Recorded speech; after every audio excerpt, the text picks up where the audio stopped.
طبعا ينبوع الحنان ورئيس تحرير. الف سلام عليك يا ابو حميد. احمد جلال، ازيك يا احمد؟ الله يخليك كابتن خالد، انا اسف ان انا مش عارف اتواصل معاكم بشكل كبير بسبب اسناني، لكن استفزني ما حدث بالفعل. انا مش داخل ادافع عن ميم عبد الهادي بحكم زمالتنا وصداقتنا، انا بتكلم عن زميل مهني ادى دوره بشكل محترم، وفوجئت بان هناك محاوله لالباسه تهمه باطل في ظل صراعات داخليه داخل النادي الاهلي ما بين رئيس النادي والمدير الفني واللاعبين ومدير الكره. النادي الاهلي يمر بمنعطف خطير جدا. ما حدث من المهندس عادل القيعي بقيمته الكبيره ومن الاستاذ ابراهيم نيسي وهو زميل عزيز لا يمكن ان اسميه غير ان هو خطا فادح. لابد ان يتم اعاده النظر في تناولهم للموضوعات. مش معنى ان انا عايز اوضح موقف ان انا اجيب طرف ثالث واروح ملبسه التهمه علشان اطلع اللاعب بريء وان هو غرر بيه، او ان المدير الفني صح او المدير الكوره صح. عايز اقول لك ان قرار المهندس محمود طاهر بتغريم اي لاعب 200,000 جنيه وحاله التصريحات الاعلاميه او 500,000 جنيه حاله تجاوز في حق المدير الفني او جهاز الكره مستقبلا. كلمه مستقبلا نحط تحتها 100 خط. معنى ده ان رئيس النادي نفسه شايف ان ما حدث امر عادي من متعب، شايف ان ما حدث من احمد فتحي امر عادي، شايف ان ما حدث من سيد عبد الحفيظ لا يستحق معاه عقوبه اللاعبين. احمد نعم. ابو حميد اتفضل. وحياة سنانك ربنا يشفيها لك.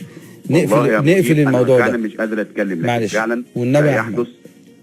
نقفل الموضوع ده. بالفعل انت يعني انا بعمل لقاء ويتحط تليفوناتي على صفحات على الفيسبوك، ده لا يسمى غير ان هو قله ادب. وانا عارف مين اللي عمل كده وقاصد بيه ايه وظروفه ايه. دي مش مبادئ النادي الاهلي اللي بيتكلموا عنها. النادي الاهلي لا يمكن ان انا اتعامل مع زميل او مع مصدر حتى لو اختلفت معاه بهذا النسق وبهذا الاسلوب غير المحترم. مش عايز اقول لفظ تاني. هذه الطريقه طيب. لا يمكن ان تكون غير ذهبي. من فكره محور الشر ما لا يسمعه فهو ضدي. امر يعني غير مقبول من اي حد. مبادئ النادي الاهلي ما بتقولش كده. مبادئ النادي الاهلي ما بتقولش ان انا اخبط في الناس او ان انا اسلط صفحات او خلايا الكترونيه عشان اهين البشر واعمل لهم ارهاب فكري واحطهم في مأزق واخليهم يعيشوا في على العموم هي كانت هي احمد، بس كانت قضيتنا هي قضيه ان مهيب لم يسأل هذا السؤال، وان الكابتن سيد عبد الحفيظ من الاساس لم يقل ان في عروض وهميه. بالعكس ده قال احمد فتحي جاي له عروض رسمي في يناير من السعوديه، يعني نفس الكلام يعني اللي وصل احمد فتحي. ثم ان مهيب حاول يلم الموضوع في البتاع. القصه كلها ان اما تم الرجوع للمهندس عادل القيعي، المهندس عادل القيعي لبس مهيب القصه كانه هو اللي سال وعروض وهميه يلبس المهيب القصه. حاول يلبس القصه. تمام خلاص. حاجه مهمه يا كابتن خالد اخيرا استقرأ المشهد. سيد عبد الحفيظ يعاني وزي ما قلت لك قبل كده من ايدي مرتعشه، مش عارف ياخد قرارات.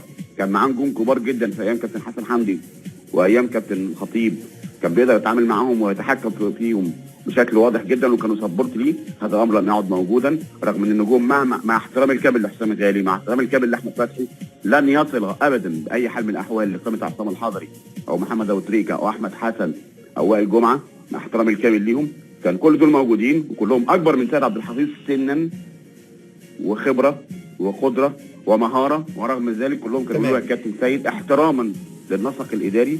ما يحدث الان هو نوع من الاحتقان الشديد ما بين اداره النادي الاهلي ممثله المهندس محمود طاهر وجهاز الكره، والموضوع بدا يصل لمرحله الكابتن حسام البدري بعد تصريحاته التي اعلن فيها انه ستتلقى عرضا من الخليج وان هو كان هيمشي لو كان خسر من بيدفست.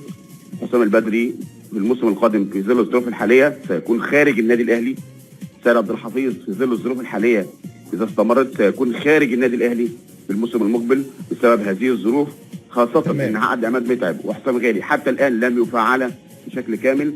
اخيرا عايز اكد ان مبادئ النادي الاهلي لا يمكن ان تكون مشيطنه مهما كانت الاسباب، لن تكون مشيطنه، ومش ممكن ابدا يكون في مبدا غير سوي بيحاولوا يطبقوه بعض الشخصيات ابعد ما يكون عن النادي الاهلي وقيمته الكبيره. اسمه الكذب المتساوي احسن من صدق المنعكش. هذه ظاهره شيطانيه لا يمكن ان تكون يعني تساوي قيمه النادي الاهلي ابدا باي حال من الأحوال. تمام. اشكرك احمد جلال رئيس تحرير برنامج يلا كوره.